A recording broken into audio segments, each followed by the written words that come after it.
Hey guys, welcome back to the channel. Today I'm going to be covering some NBA rumors, some NBA trade rumors that could very well turn into real trades that happen. Now I just want to let you guys know I made a video on this already covering Nikola Vucevic, PJ Tucker, and then also Victor Oladipo. Now if you guys want to check that out, that's good. And make sure you don't forget to like and subscribe to the channel for more NBA content. And without further ado, let's begin. So as you can see from that interview and now the shooting drills, Kristaps Porzingis is the first player on this list. Now the Latvian center has been a great stretch 4 and kind of stretch 5 kind of guy in the NBA. He's obviously come a long way since getting booed on draft night, and he also is a player that can be very useful in the current NBA, as you can see with his ability to shoot from deep. Now, he's been a very valuable piece on this Dallas team, but the issue they've had with him is that he's injury prone and he's also on a rather long and expensive deal, and I'm pretty sure that they wouldn't want to be tied down paying a player that has had injury issues and will most likely continue having them. Now, this season he's averaging 20.5 points and 8.5 rebounds on about 48% field goal shooting, and he is just playing a tick over 30 minutes per game. Now, this is a proposed trade that I believe could happen to the Warriors. So Andrew Wiggins, James Wiseman, and 2 draft picks, one being a first from Minnesota, heading to Dallas in exchange for Kristaps Porzingis and Wezi Wundu as they head to Golden State. Now, I think this is probably one of the better fits for Porzingis as he gets to play that kind of stretch 5 role, and I'm pretty sure that this is one of the better returns that the Mavericks could receive in exchange for Porzingis, just because the market isn't so good for him due to his injuries. If you remember, he wasn't actually available for them when they needed him against the Clippers last year in the playoffs, which was also a key factor of why they lost, because if you remember, Luka took that Clippers team to 6 games, if I'm not mistaken. And this injury problem won't really go away, seeing as that he's 7'3", so there's always going to be issues due to this, the amount of weight and I guess the length of the bones, tendons, ligaments, whatever you want to say, within his body.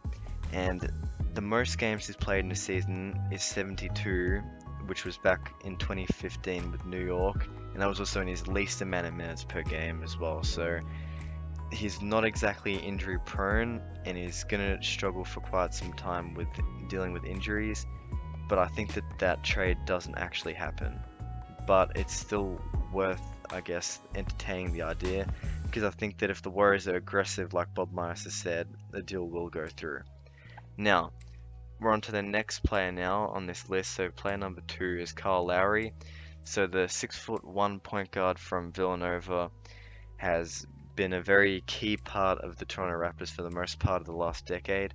Now, I think that he wants to stay there, but he did issue a statement to the Raptors saying that if he does end up getting traded, he'll prefer to go back to his hometown, Philadelphia. Now, Karl Lowry is a guy who can give you some great starting minutes, as he's averaging 18 points and 7 assists this season in just under 29 games, and is also shooting 46% from the field. Now, he's a 34-year-old, so I'm guessing, and it's probably going to be clear that the trade market isn't going to be that good for him, seeing as he's also on an expiring deal. Now, to match the salaries, Danny Green, Mike Scott, Terrence Ferguson, Vincent Poirier, a first rounder this year from Philly, and a second rounder in the future, heads to Toronto in exchange for Karl Lowry, who ends up with the 76ers. Now, this deal will be a signal of intention for the 76ers to compete with the Brooklyn Nets, because obviously the Brooklyn Nets have got a star-studded lineup, and I guess to maintain the level of competition, this would be a great move for Philadelphia to do. I think that it wouldn't be too far-fetched, but I think it will come down to Toronto, and Toronto lately have seen kind of uncertain on trading Karl Lowry. It is worth noting that he has been in rumors for quite some time, but it'll be interesting to see what happens. But I think that he will end up staying in Toronto because he has slammed the media for their role in reporting on the rumors, and also that he said he wants to stay in Toronto and wants to have a retired number, all that fairy dust, all that kind of stuff. But I think he'll be a great addition to a team that's contending. Obviously, the Raptors are a rather young team. They have Van Fleet, the point guard. But in the end, it comes down to what Lowry wants, and you also have to consider the fact that he might not stay in Philadelphia, and they could have given up not much, but just key players in a rotation for nothing. So it just comes down to what ends up happening with Toronto and Karl Lowry and what they can work out. But all signs point to him actually staying in Toronto.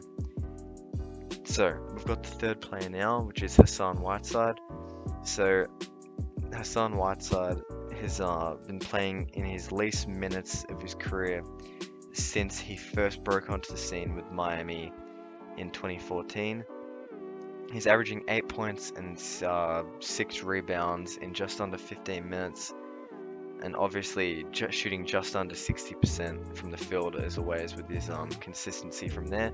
Now, I believe that the Lakers should target him, and he'll come rather cheap, seeing as he's most of the time playing very little minutes for Sacramento. This isn't the most interesting trade. It's Hassan Whiteside to the Lakers in exchange for Wes Matthews and 2024 second round draft pick.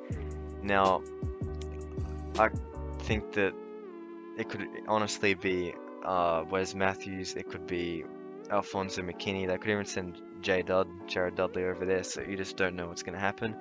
But it will be a great thing for the Lakers to add some length and also just have that center, that 7-foot guy who can go in the paint and defend some of the guys, because I like Harrell and the energy he brings. And then Damian Jones has looked impressive in the very, very limited minutes he's been played in. But I think that just to have a guy who's obviously played in the playoffs and just kind of a veteran and knows what it takes to, I guess, compete and defend those larger guys is something that's important. And it's also, he's someone that doesn't always need